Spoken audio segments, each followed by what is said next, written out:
செங்கல்பட்டு மாவட்டம் பொத்தேரியில் உரிய அனுமதியின்றி வாடகைக்கு விடப்பட்ட கார்கள், பைக்குகள் உள்ளிட்ட 108 வாகனங்கள் போலீசாரால் பறிமுதல் செய்யப்பட்டு காவல் நிலையம் கொண்டு செல்லப்பட்டன. கல்லூரி மாணவர்கள், தனியார் நிறுவன ஊழியர்களுக்கு தனிநபர் வாகனங்கள் வாடகைக்கு விடப்படுவதால் தங்களது வருவாய் பாதிக்கப்படுவதாக ஆட்டோ ஓட்டுநர்கள் குற்றம் சாட்டி வந்தனர்.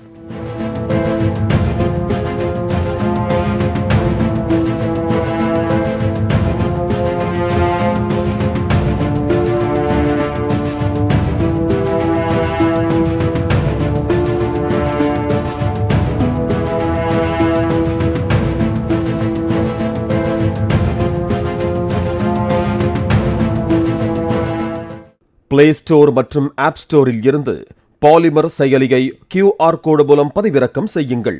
செய்திகளை உடனுக்குடன் பெறுங்கள்.